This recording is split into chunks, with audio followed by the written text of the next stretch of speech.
ابلیس کا ایک مسکنسیپشن تھا، آپ نے ختم کر دیا کہ ابلیس جو ہے وہ شیطان نہیں، وہ جن ہے، اور شیطان اس کی صفت ہے کہ اس نے ایک چیلنج کے طور پہ مسلمانوں کو یا انسانوں کو بہکانا ہے اور غلط راستے پہ ڈالنا ہے. اچھا یہ بھی ایک حیران کن بات ہے کہ شیطان نے گستاخی کی، شیطان نے انکار کیا، لیکن انکار کرنے کے باوجود بھی وہ رب کے پاس گیا اور کہا کہ مجھے الی یوم یبعثون، اے اللہ مجھے قیامت کے دن تک مہلت دے.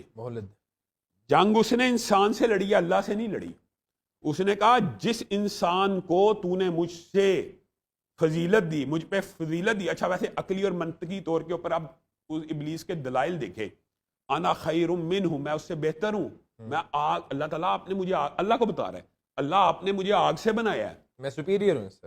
آگ اوپر کو اٹھتی ہے یا مٹی سے بنا ہے، مٹی زمین کے اندر گرتی ہے، مٹی کے ارد گرد اگر گھر بن جائے، ایک کمرہ بن جائے، اندر اندھیرا ہے، آگ اندر بھی روشن ہوتی ہے. یعنی دلائل دے رہا ہے عقلی. اور دیکھیں وحی کے سامنے جب بھی عقل لڑائے جائیں گی، وحی کے سامنے عقل ٹھوکر کھائے گی.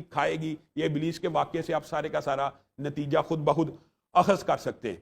اب مجھے ایک بات بتلائیں، اس کی بنیادی جو جنگ ہے وہ آدم کے ساتھ ہے، اس کا حسد آدم کے ساتھ ہے، اس کا حسد اولاد آدم کے ساتھ ہے. اس نے اللہ کو کہا اللہ تعالیٰ میں ان کے اوپر خواہشات کو، ان کے اوپر مال و دولت کو، ان کی اولاد کو مزین کر کے ایسے گھوڑے دوڑاؤں گا، اگر آپ یہ سمجھتے ہیں یہ میرے سے بہتر ہے. یعنی اللہ کو چیلنج ضرور کیا ہے، جنگ انسان سے لڑے گا. صرف اتنے ہی جملے میں چاہتا ہوں اصلاح ہو جائے، اللہ کے ساتھ جنگ نہیں ہے. ہاں لیکن بعض انسان ضرور ایسے ہیں جو اللہ سے بھی جنگ کرتے ہیں، جیسے اللہ تعالیٰ نے کہا سود کھانے والا. اور یہ شیطان واقعی انسان کو اللہ سے جنگ میں، ظاہر اللہ کی جنگ کے ساتھ مبتلا کرتا ہے، شیطانیت ایک وصف ہے.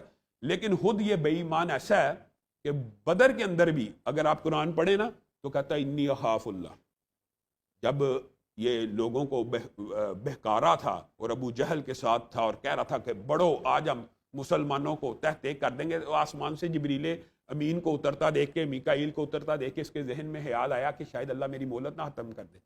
انی ارا ما لا ترون، قرآن میں کہتا ہے کہ میں وہ دیکھتا ہوں جو تم نہیں دیکھتے. انی اخاف اللہ، میں اللہ سے ڈرتا ہوں. تو انسان کو سوچنا چاہیے کہ وہ ابلیس جو پوری دنیا کو گمراہ کرتا ہے، وہ قرآن پاک میں کہہ رہا ہے میں تو اللہ سے ڈرتا ہوں. ہم نہیں اللہ سے ڈرتے.